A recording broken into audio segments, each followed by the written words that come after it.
Thank you very much Thank you very much. for for organizing this event and for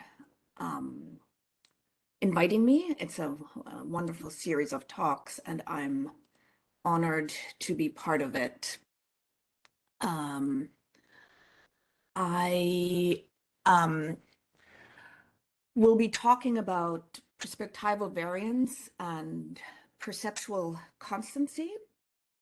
And to just give you a bit of background on this project, in 2019, I got a grant that sort of paid my salary for 2 years so that I can go study neuroscience.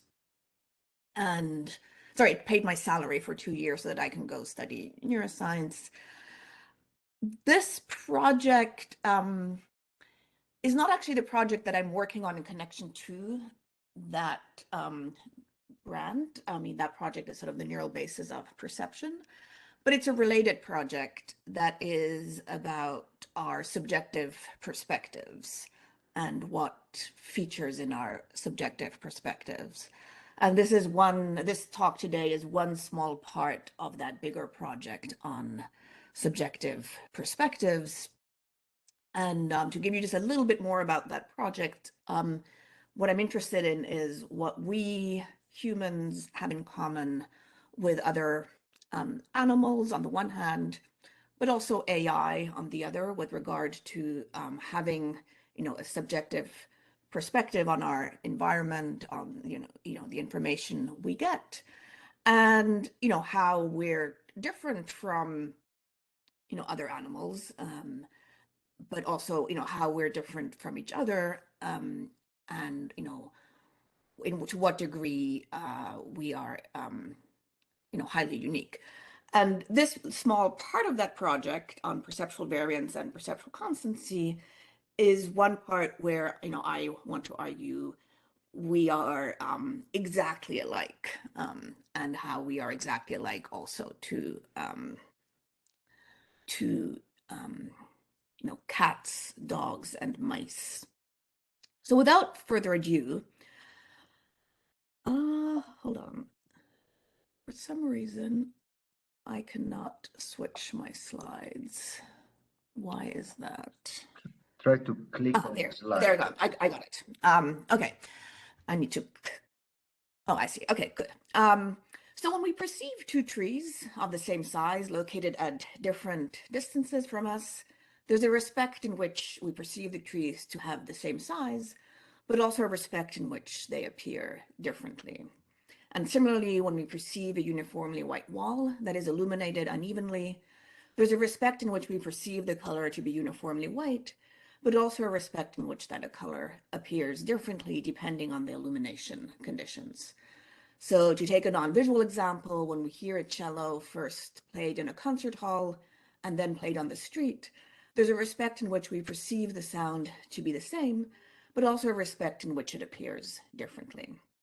So more generally, we can say that any case of perception can have both invariant and variant properties. So the invariant properties remain stable across changes in perceptual conditions, and the variant properties alter with changes in perceptual conditions. So to a first approximation, we can understand perceptual conditions as features of the environment, such as the location of a perceiver, the lighting conditions, the acoustic conditions, where, acoustic conditions involve things like the sound and shape of the space in which one hears something, the texture of the walls, or lack of any texture if there are no walls. And anyway, and then the question arises, what is the nature of these variant and invariant properties? Are they properties of the environment? Are they properties of perceptual consciousness? And I argue that as there is a mind-independent invariant property in our environment that we can perceive, represent, misperceive, and misrepresent, there is a mind-independent variant property in our environment that we can perceive, represent, misperceive, and misrepresent. And I call these mind-independent variant properties situation-dependent properties. And I argue that, and this is, so this builds on a paper of mine that came out in Journal of Philosophy in 2007, and I'm, currently sort of developing this idea and integrating it into sort of a bigger view about subjective perspectives. And I argue that perceptual consciousness of these situation-dependent properties, or sorry, the perceptual consciousness of mind-independent invariant properties is grounded in representations of such properties.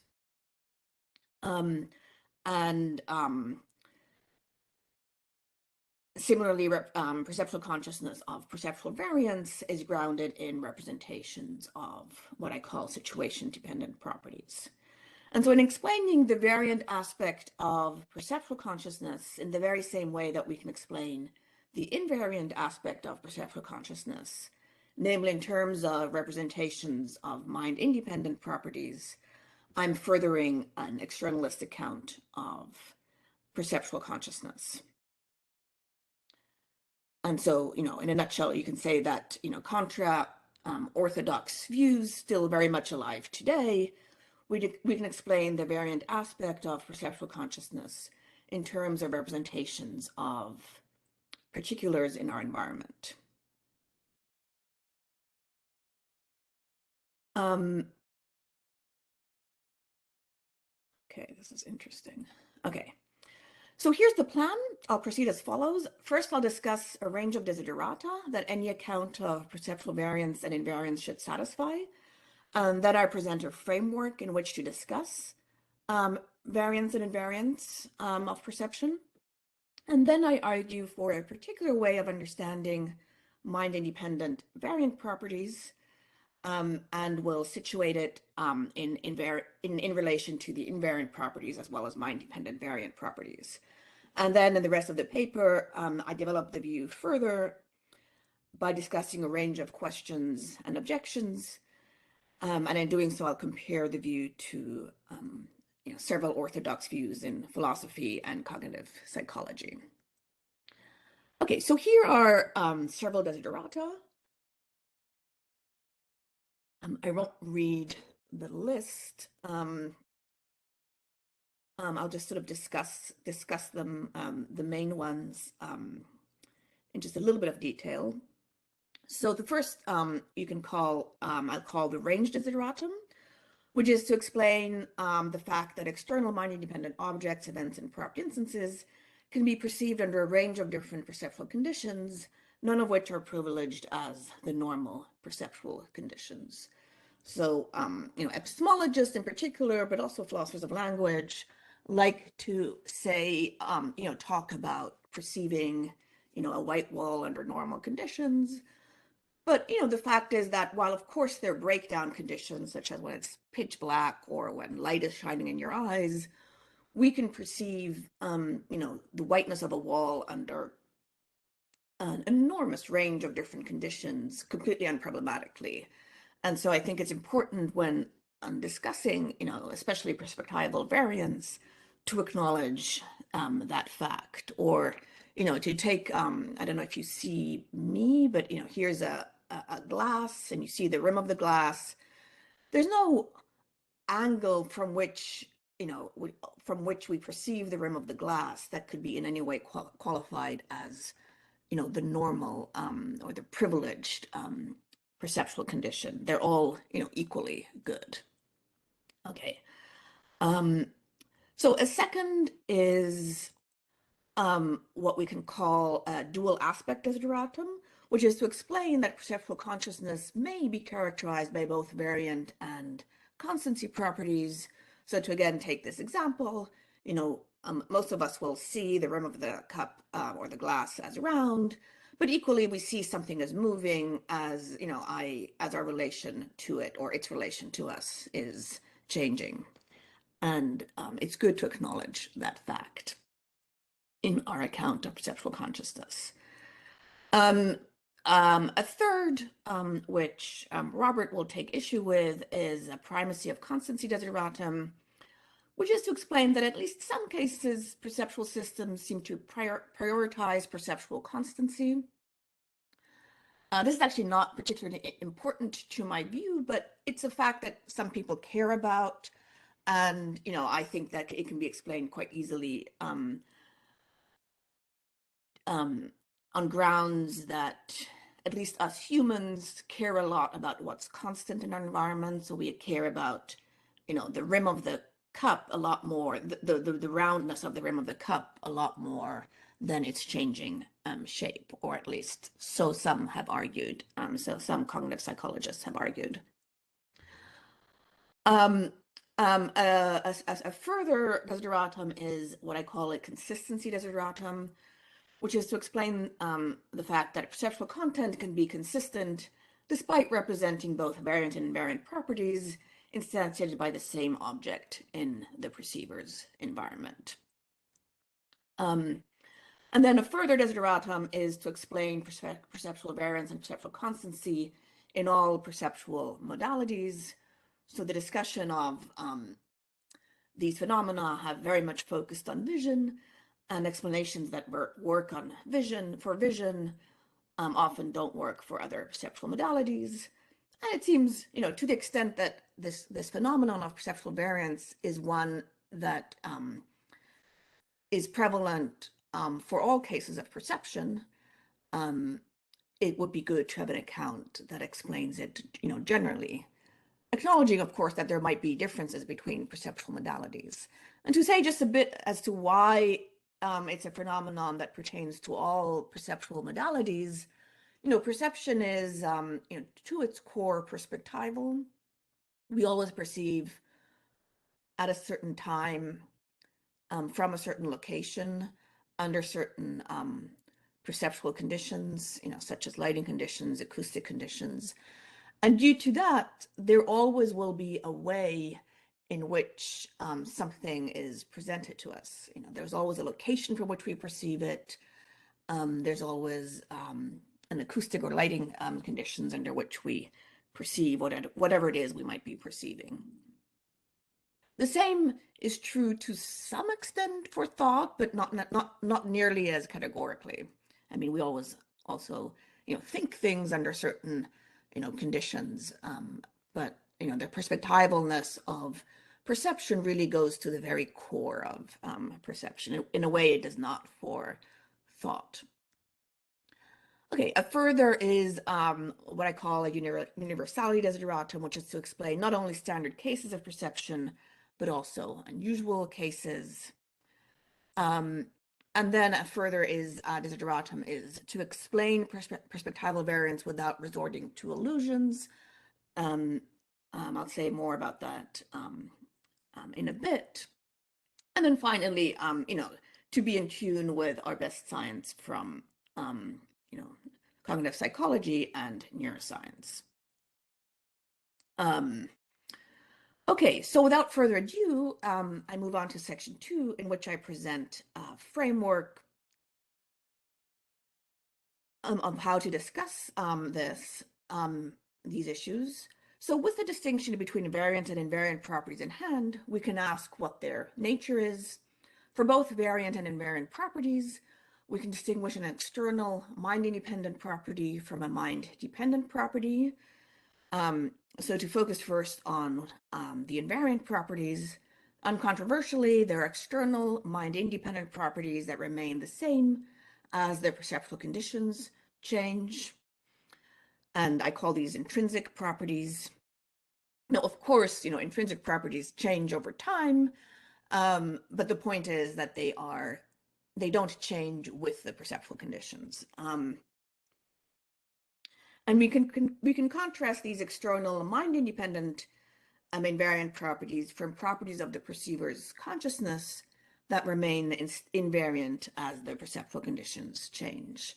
And we can call these constancy properties. So intrinsic and constancy properties are both invariant.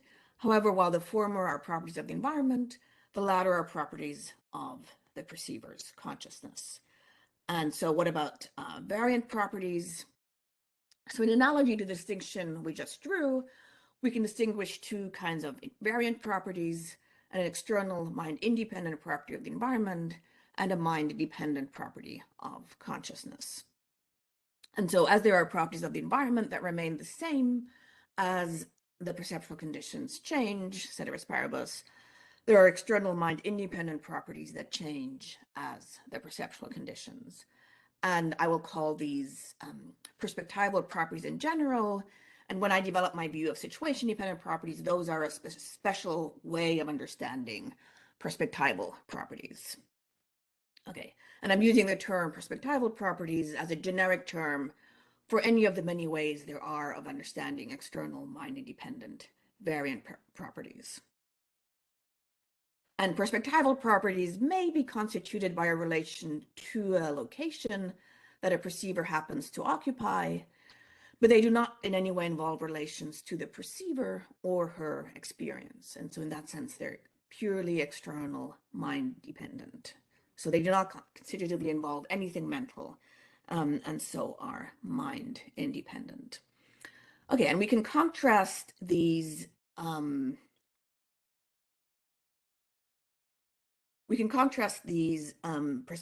properties from mind-dependent properties of consciousness that change as the perceptual conditions change.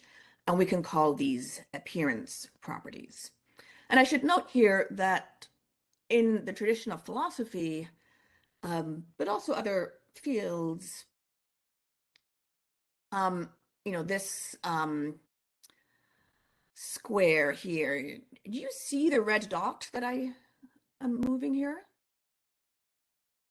Not a red doesn't dot. matter. Just You see the red dot?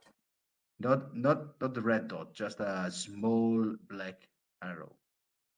I see. Okay. Well, anyway, this square of perspectival properties usually was left empty. So, the distinction I am making and others have made, recently between external mind independent properties on the one hand and mind dependent properties is one that most people do not make. And so most people subsume what I'm calling perspectival properties under appearance properties.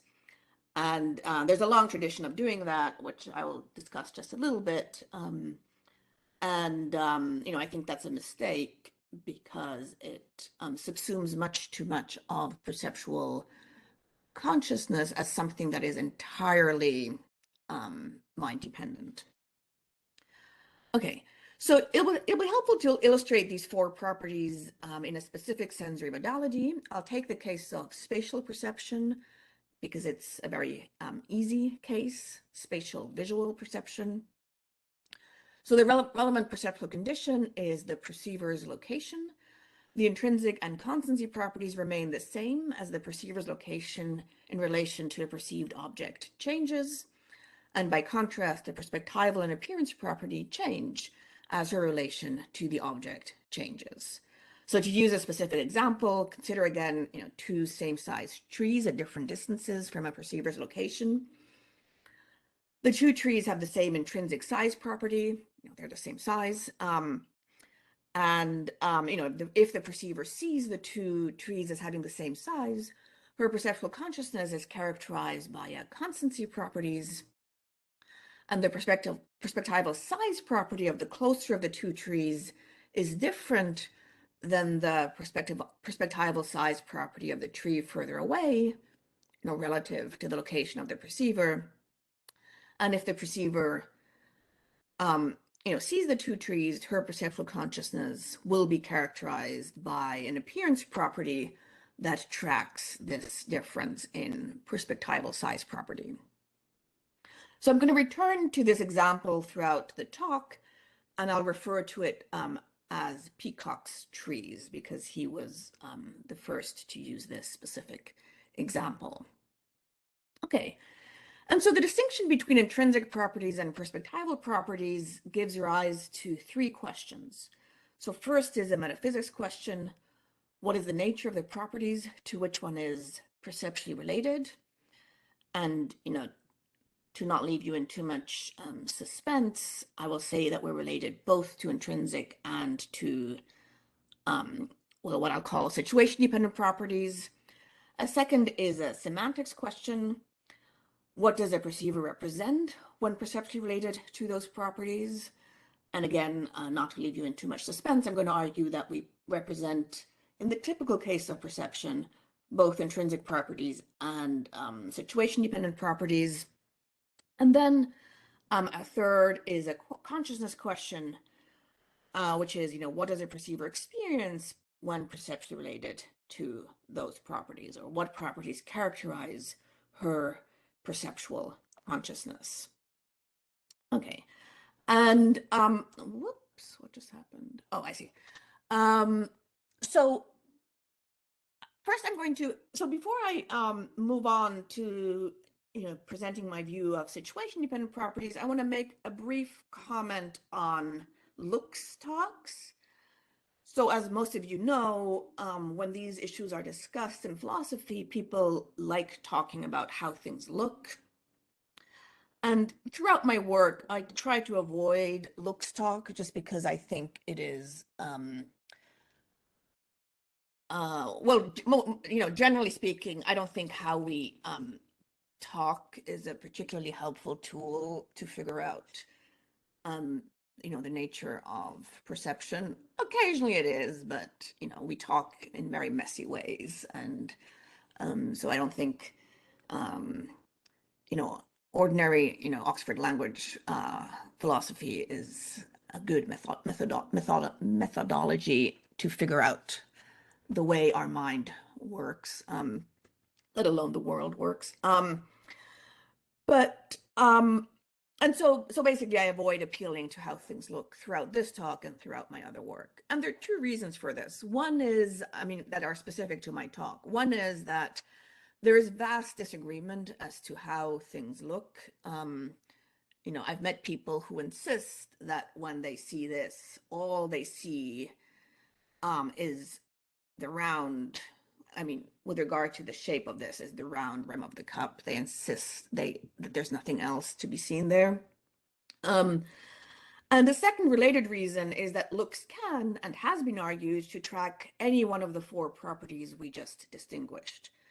Intrinsic properties, perspectival properties, constancy properties, and appearance properties. And these reasons are substantiated by the fact that for each one of these four properties, there is a philosopher who insists that looks tracks that property. So Matt McGrath refers to perspectival properties when he talks about looks. Chris Hill refers to appearance properties when he talks about looks. Mike Martin refers to intrinsic properties when he talks about looks, and Price and many others refer to constancy properties, or argue that looks tracks, or claim that looks tracks constancy properties. Okay, and so with that, I'm going to move on to the idea of situation-dependent properties. Sorry. I'm sorry, how do you go back? Ugh, and keep going forward. Okay, here we go. So there are many ways of understanding perspectival properties, and I suggest that we understand them as situation-dependent properties, namely properties that are constituted by intrinsic properties and relevant perceptual conditions, where perceptual conditions are properties of the environment, such as the lighting conditions, acoustic conditions, or the location that the perceiver happens to occupy. So take a perceiver who is looking at a cup while pacing in her room. The rim of the cup is intrinsically round, and she's perceptually related to that intrinsic round shape. And as her perceptual relation to the cup changes, she's perceptually related to distinct situation-dependent properties. So the three cups at the bottom of the slide are supposed to illustrate this. And as I will argue, due to representing the intrinsic round shape of the cup's rim, her perceptual consciousness is characterized by a constancy property, but she's also perceptually related to a situation-dependent property, and due to representing the situation-dependent property, her perceptual consciousness is characterized by an appearance property. And as her relation to the cup changes, the situation-dependent properties to which she is related changes, or sorry, I should say that's actually imprecise. As her relation to the cup changes, she's perceptually related to distinct situation-dependent properties, and thus the appearance property changes.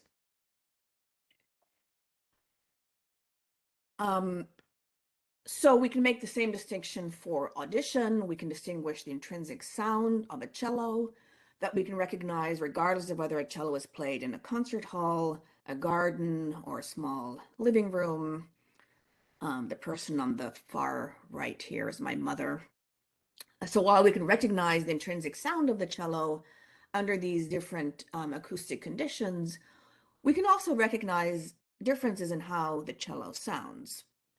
And the relevant acoustic conditions here are things like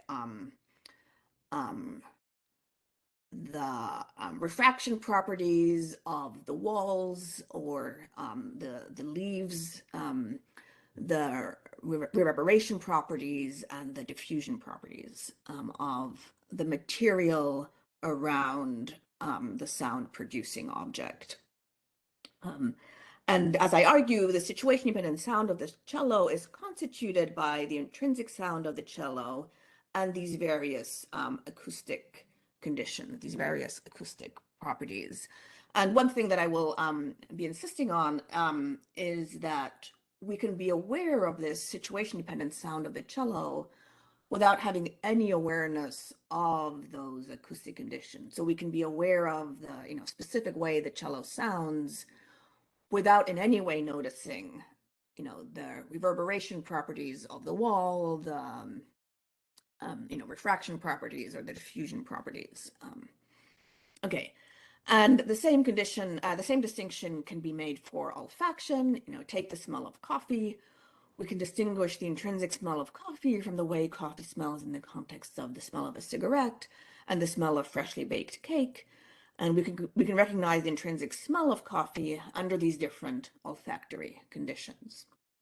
And as you might notice, the way this specifically plays out, the way the situation-dependent property is formed is going to be quite different in different cases. So, in this kind of olfaction case, what you have is basically a mix of, chemicals. In the first case, there's a mix of the chemicals connected to the cake and the coffee. In the second case, it's the connection of the smoke produced by the cigarette and the coffee, and we take up the information from that mix and then distill it out. In audition, you could have the same occurrence if you are talking about acoustic conditions, not so much with regard to refraction of reverberation properties, but rather with regard to, say, hearing the cello in the midst of the cacophony of orchestra, where we can hear the cello and sort of pick out the sound of the cello from all the other sounds we're hearing at the very same time: the violins, the clarinets, the flutes, the oboes.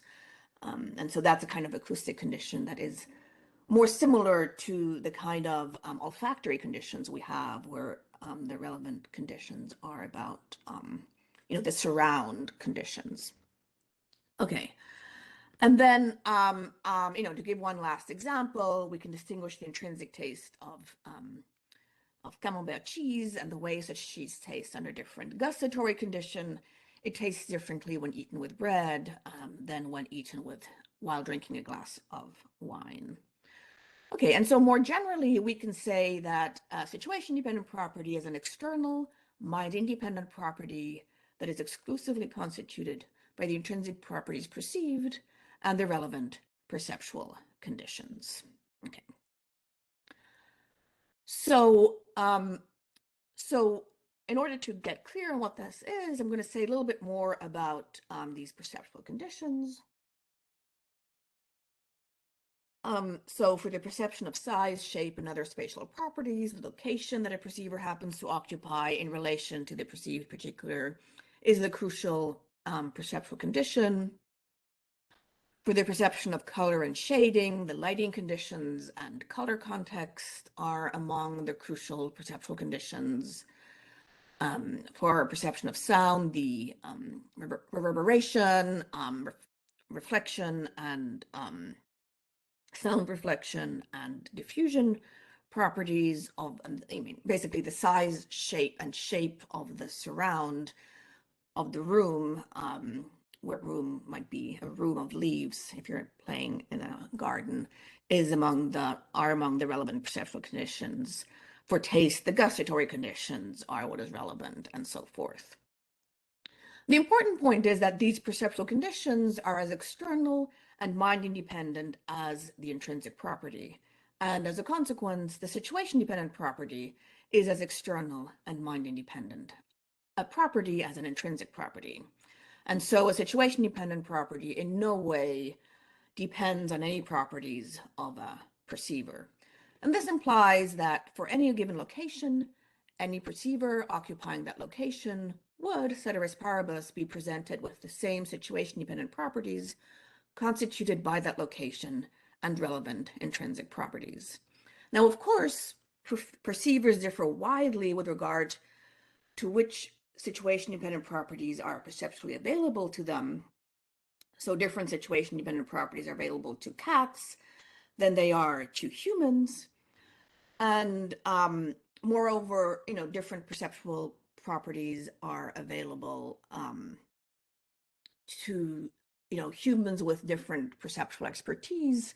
So when I see a facade of a building, I see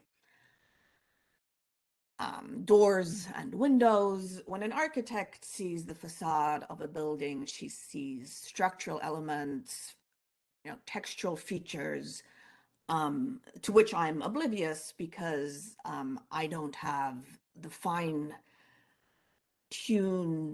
capacities that she has to discriminate her surrounds. So she has a kind of perceptual expertise that allows her to see more, to pick up more in her environment than I can, being a perceptual novice when it comes to building facades. And so moreover, I'm going to argue that perceivers differ in which situation-dependent properties they represent among those available to them, and also in how they represent the very same situation-dependent property. But the crucial point for now is that if one fixes the intrinsic properties and the perceptual conditions, the situation-dependent property and the environment are fixed, regardless of the nature of the perceiver present, if any. Okay, so moving on to explaining how this idea fits into this grid. So basically, I'm arguing that we should understand the perspectival properties as situation-dependent properties. And then the idea is that constancy properties are grounded in representations of intrinsic properties, and appearance properties are grounded in representations of situation-dependent properties. Okay. And I should note here that, analyzing variant properties of experience as grounded in representations of external mind-independent variant properties breaks with a long tradition, still very much alive today, of arguing that variant properties are simply properties of experience. And this tradition can be traced back to Hume, who writes, and this is a quote, "The table which we see seems to diminish as we move farther from it, but the real table, which exists independently of us, suffers no alteration. It was therefore nothing but its image, which was present to the mind."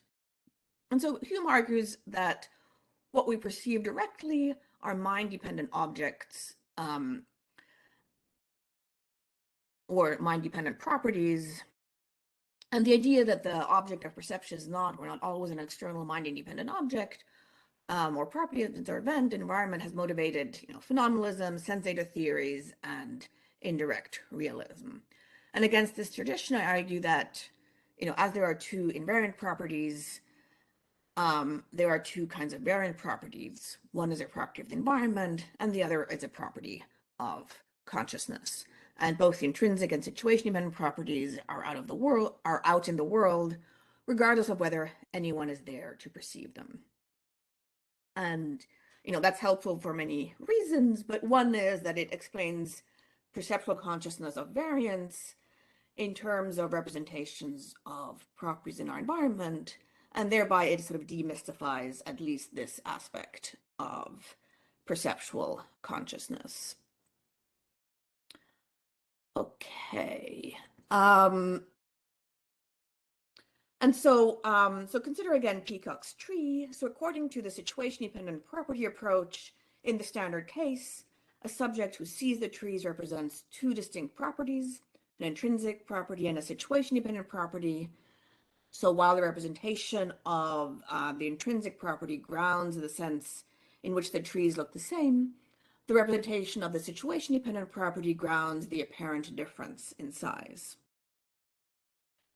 And introducing situation-dependent properties allows one to say that we can be perceptually related to and represent both perspectival properties and intrinsic properties in our environment.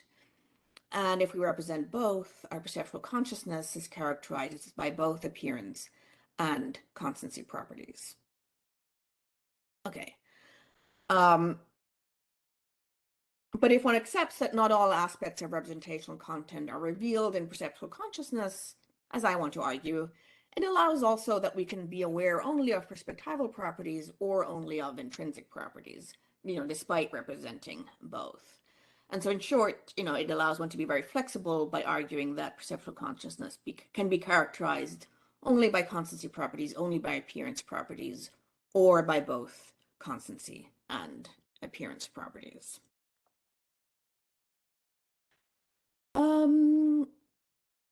Oh, okay. Is this just a very, I'm just gonna breeze through this. If you're one of the people, as some of you know, I've spent the last decade arguing against naive realists.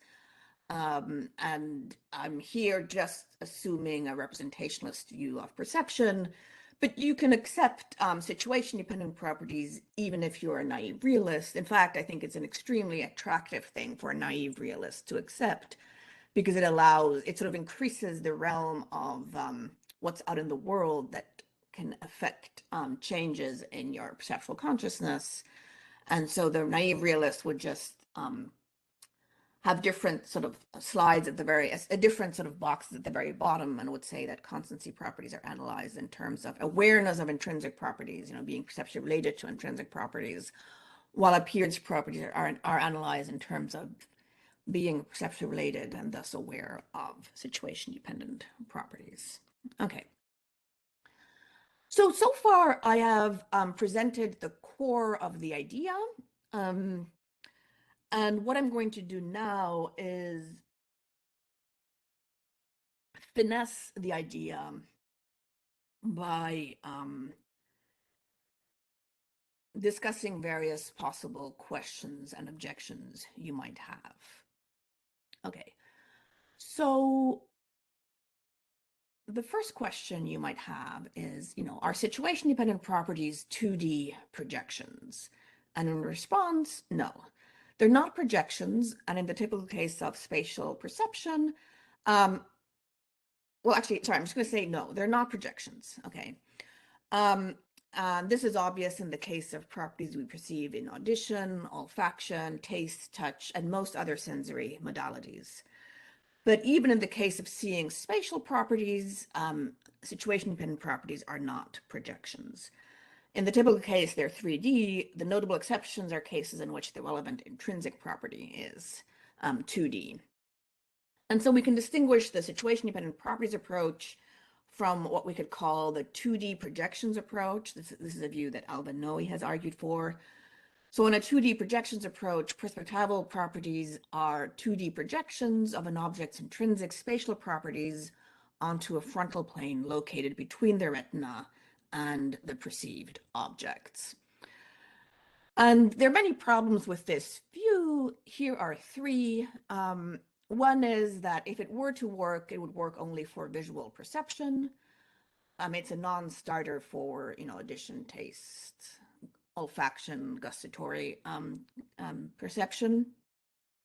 A second problem is that even if we focus only on vision, if it were to work, It would work only for spatial properties. It's a non-starter to explain the variance and invariance of color perception. But even if we focus only on seeing spatial properties, the approach faces problems. While we can be aware of 2D projections, and we often are when we take a realistics painter's point of view, what we're aware of in the typical case of perception is typically not a 2D projection.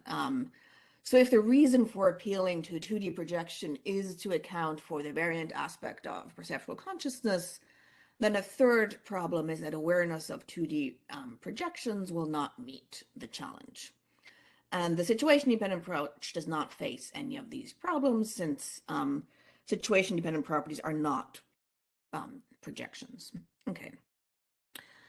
A second question one might ask is whether the situation-dependent approach implies that when we represent a situation-dependent property, we necessarily represent the perceptual conditions that constitute that situation-dependent property. And so whether we necessarily represent the lighting conditions, the distance and angle to the perceived object, the acoustic conditions, and so forth. In a response, again, no. So while a situation-dependent property is a relational property, we can represent such a property without representing the relata that constitute it.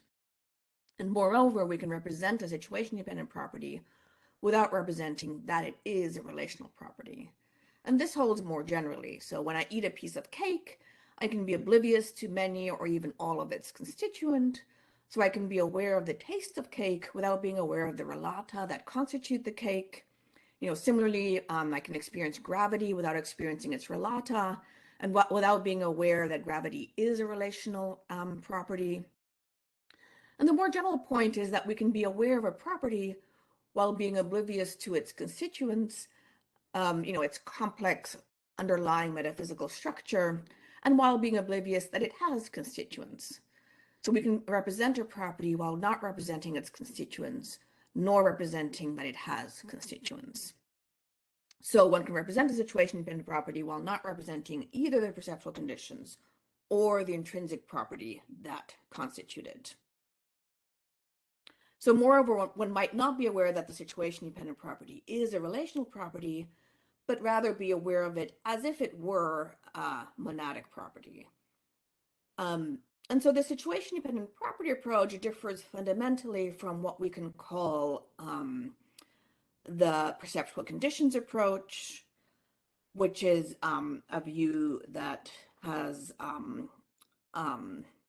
well, the perceptual conditions approach in a nutshell is a view that perceivers are aware of intrinsic properties and the perceptual conditions under which those intrinsic properties are perceived. And this approach has been defended by many people: Michael Tai, Smith, Seward, Robert Briscoe, who is here, Walter Hoppe, and many others. And when this view is developed, there's a typical focus on vision.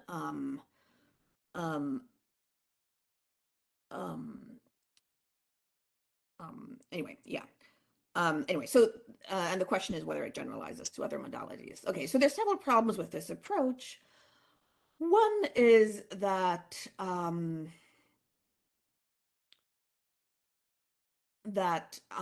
perceiving perceptual conditions, be they acoustic reverberation conditions, refraction conditions, or diffusion conditions, be they the slants and angles from which we view things, the distances.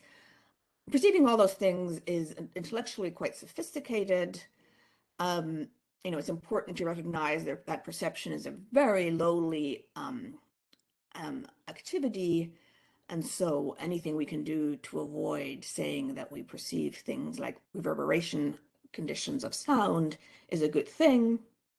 And second is that often there's no sense in which we represent or are aware of the current perceptual conditions, and this is the main point. So we are extremely sensitive to the effects of changes in perceptual conditions, without being aware that there has been a change in perceptual condition. So we can be very aware of the difference of, we are highly sensitive to whether something comes closer without being aware of a change in the distance. Now, of course, the fact that we're aware to something having come closer implies that there was a change in distance, but we're, for example, very bad at seeing whether, let's say a house and a car, which one is closer when the car is not moving. But as soon as the car moves, we're highly aware of whether it came closer or whether it moved further away, and thus are aware of the effect of changes in distance. Okay. And the third is that it's not necessary to perceive perceptual conditions to perceive the effects of perceptual conditions on perceived particulars. So I think it's always very important to keep apart what might typically be the case. It might often be the case that at least, I think it's questionable, but I think it might often be the case that we're to some degree aware of lighting conditions and so forth. But the question is it necessary for perception? And what I argue is that perceiving situation-dependent properties is a necessary part of perception. Perceiving the constituents of situation-dependent properties, namely intrinsic properties and perceptual conditions, is not a necessary part of perception. Okay, so by contrast to the perceptual conditions approach, on the situation-dependent approach, it's not necessary that a subject representing a situation-dependent properties represent or be aware of the perceptual conditions that constitute this property. So she's only aware, it's only necessary that she's aware of the effect of the property, not the, she's only aware of the effect of the perceptual condition, not aware of the perceptual condition itself. And so one important advantage of the approach over the perceptual conditions approach is that in contrast to the latter, there's no need to say that we're aware of reverberation conditions, refraction conditions, diffusion conditions, and other things that have a strong effect on the situation-dependent sound of things, without being the kind of things that we are, even in the typical case, aware of.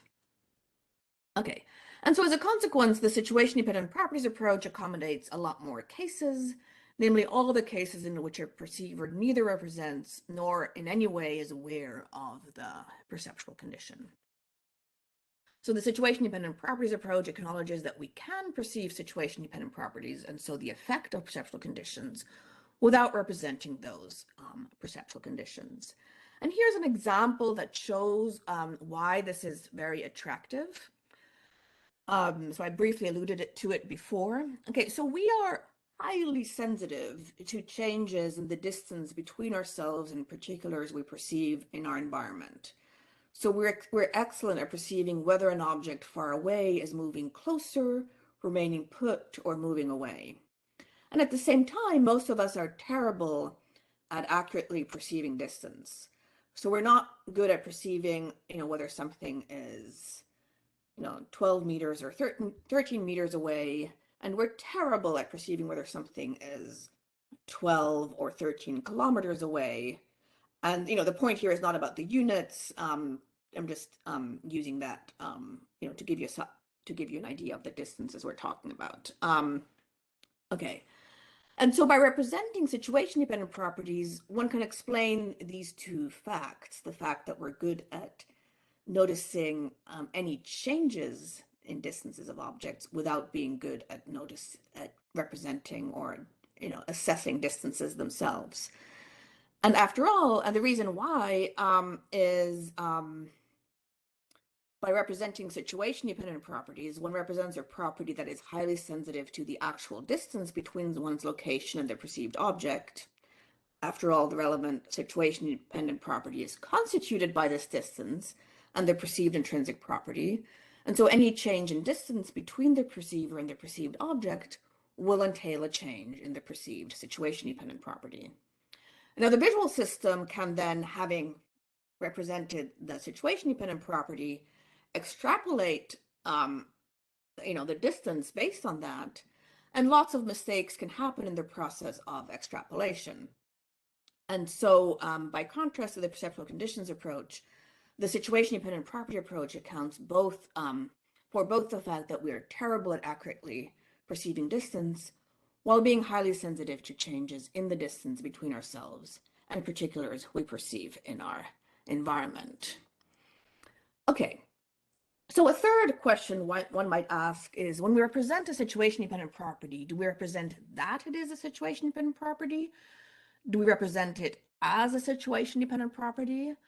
In response, again, no. You might think that I have some kind of oppositional defiance disorder since I respond no to all the questions I'm asking. So when we perceive an object, human perceivers can typically distinguish which properties are stable and which are fleeting, or which are intrinsic and which are situation-dependent property. Though of course, we don't represent them under those labels. But there are cases in which perceivers cannot tell whether a perceived object is intrinsic or situation-dependent property. And in contrast to the perceptual conditions approach, the situation-dependent properties approach is general enough that it can easily account for such cases. So consider again Peacock's trees. In extreme cases, the subject may be aware only that the trees are somehow the same size and somehow different in size. And in such extreme cases, the perceptual content will be what's written at the bottom of the slide. So the single prime property tracks the intrinsic size of the two trees, and the double prime property tracks their two situation-dependent sizes. So while their properties represent a different kind, and while the representational content marks them as different, it does not mark, how they're different.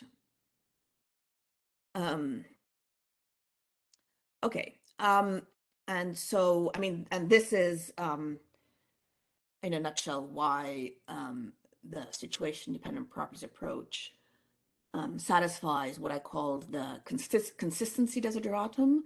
So we can represent, both properties with regard to the trees, that they have the same intrinsic size, property, but different situation-dependent size property, without the content being inconsistent, because they're, different kinds of properties. Okay, so moving on to a further question. Well, what about cases in which we do represent or are aware of the perceptual conditions? So those cases, of course, exist. And in such cases, the perceptual condition functions as an intrinsic property. So, let's say we're aware of the distance. In that case, the distance now functions both as a perceptual condition that jointly with a different intrinsic property constitutes the situation-dependent size property of the trees, but at the same time, in being aware of the distance, that distance functions as an intrinsic property. The same holds for lighting conditions. I can be aware of a situation-dependent property that is constituted by an intrinsic color property in the current lighting conditions, where that lighting condition functions as a perceptual condition. And at the very same time, I can be aware of the lighting conditions where they now function as intrinsic property. And so, these terms are all functional terms. Perceptual conditions, can function in different ways. Okay.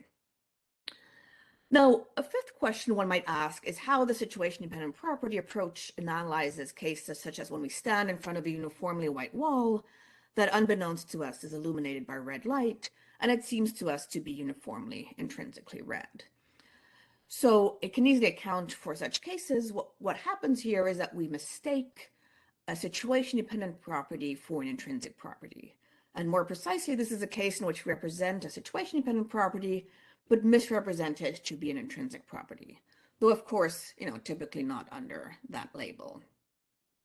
So in the history of philosophy, such cases are typically analyzed as illusions, though it's worth noting that, no vision scientist analyzes or calls them illusions.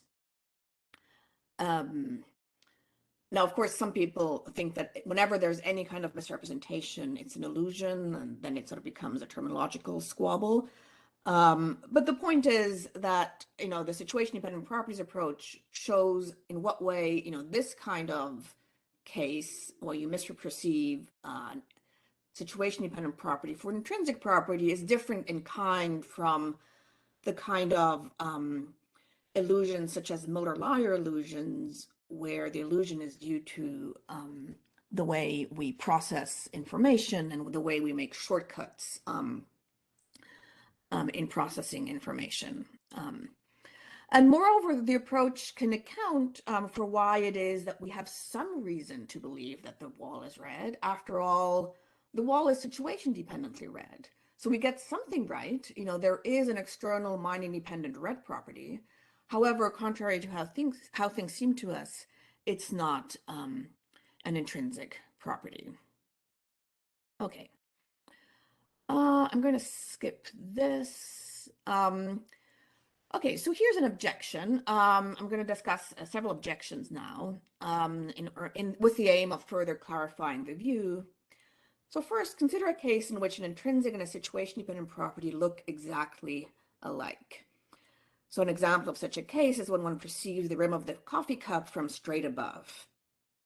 One could object that given such cases, by contrast to what I've argued, not all cases of perception include perceiving situation-dependent properties. And in response, it's true that there are perspectives from which an intrinsic shape and a situation-dependent shape can look exactly alike. More generally, an intrinsic property and a situation-dependent property can look, sound, smell, feel, taste exactly alike, given suitable perceptual conditions. However, even in such cases, they're metaphysically distinct. The situation-dependent property is constituted by the intrinsic property and the perceptual conditions, while the intrinsic property is not constituted by the situation-dependent property of which it is a constituent. And moreover, how they look is not relevant, since neither intrinsic nor situation-dependent properties are individuated by their looks. Okay. Now, how am I for time? We started quite late. I have quite a lot more slides. But So we I can also just skip over the rest and it's up to you. So we started, yeah, we started late. We started at least at 5:45. Well, we got three discussants. So if you finished quick, we can okay. we can also. Okay, I'm just going to briefly say this, and then I'm just going to skip to the end, skip over everything else. So, in a nutshell, I'm just going to speed this up. Well, I'm just going to say it, so basically, if you have a scene, there's going to be lots of intrinsic properties and lots of situation-dependent properties there. And there are going to be cases where our perceptual consciousness can change even as the environment remains exactly the same. And that's true, right? And what I want to argue is there can be changes in which of the many properties that are out there to be perceived are perceived, changes due to our intention, due to, various other phenomena that have to do with how we represent those situation-dependent properties. Sorry, there are changes due to which properties are represented, and then we can also represent the very same properties in different ways. And so that's where we move away from what's external mind independent to what's purely mind dependent, namely how we represent the relevant situation dependent properties. Okay, and so and with that, I am just going to skip through the cases. So, given this scene here, we can represent just that there are yellow and red and,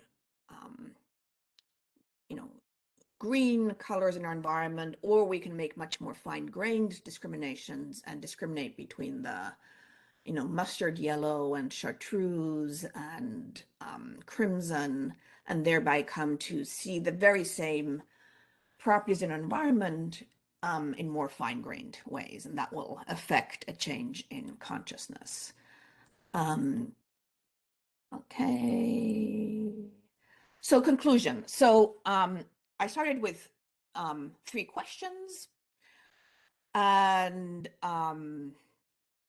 I argued that